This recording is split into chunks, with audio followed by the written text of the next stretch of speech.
So the AFCON is actually fast approaching, and Manchester United is going to be losing two key players in Brian Mbemo and Amad Diallo. And definitely, you know that we have to fill up those void in temporary basis. And we know how important this January transfer window is for Manchester United, because we need to actually utilize the transfer window to actually fill up void. Actually, we need to buy attacking players because Joshua Zexi doesn't want to stay; he wants to leave. And even though he played last time for Manchester United, you could see that he is not really up to speed like other players. But the funny thing is that Ruben Amorim actually spoke about the importance of using the academy in this tough period. And one of the players that has been really impressive for Manchester United over the years has been Shea Lacey. So Shea Lacey has been playing for the Manchester United academy. He has been playing in the Premier League second division, which is the Premier League 2. And he has been injured for a lot of time. And then he came back and he has been doing well. He has been impressing in the academy. Has been impressing for Manchester United in the first team. And so far, I feel that he's one of the players that is soon going to be integrated in the first team. You could see that he was on the bench for Manchester United against Everton at Old Trafford. He's a player that is beginning to impress in the Manchester United first team. But actually, it remains to see if he's going to be able to suit into the Premier League, or if he's going to suit into the Ruben Amorim system. I could see that the Ruben Amorim system, 3-4-3 system, is not really the best formation for players from the academy to be fully integrated in. But you're going to find out that in this video, we're going to talk about all his characteristics and how he's going to fit into the Ruben Amorim system. But first of all, let's actually talk about his position, the position he plays, and if he's going to suit into Manchester United.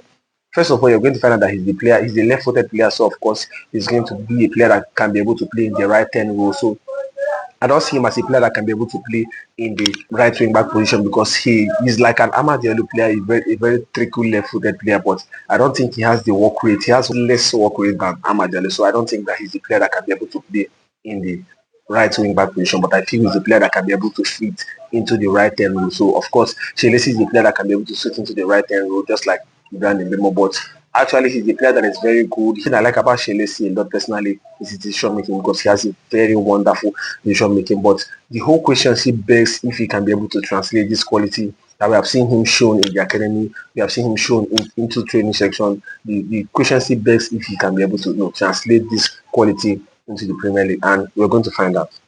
So guys, I'm actually going to repeat again that it was very easy for Manchester United to integrate players when we were playing in a back four than when we are playing now with a back three. Because when we were playing in a back four, it was easy to integrate players like Alejandro Garnacho, like Kobe Meno. We brought a lot of players from the academy in recent years. But with this 3-4-3 system, you're going to find out that even when these players are being called upon to play, it is very hard for them to actually make impact. You could see last season with Chidobe Martin and Mantato and the rest, even in the preseason, Jack Fletcher, it was really hard for them to play because of the complexities of this formation. And Shea Lacey is actually a player that is not a player that can, I don't think he's ready to play in a very high intensity game, because you're going to find out that Ruben Amorim actually said in his press conference that he wants to see a lot of intensity from the academy players when being called upon. And this actually goes back to the question and back to the initial question that I was actually asking on if these players can be able to play in the 3-4-3 system. And I highlight that because of the intensities, because of the complexities of this formation. So actually, I feel that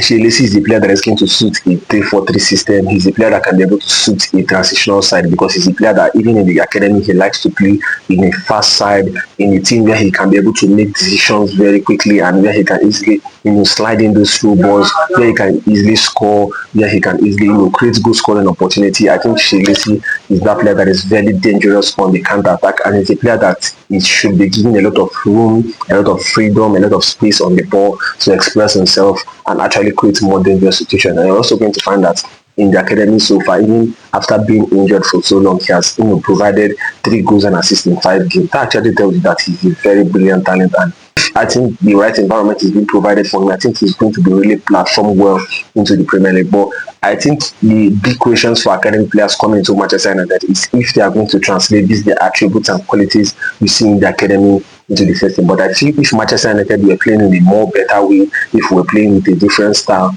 I feel they are going to be easily integrated than what we're actually playing now. So guys, we are actually talking about the creativity of Shea Lacey, you're going to find out that he's a very creative player. He's like a deep creative playmaker. He's a player that can be able to switch the ball from on both sides of the pitch. He's a player that likes stretching the pitch. He's a player that can be able to play, make an assist from deep.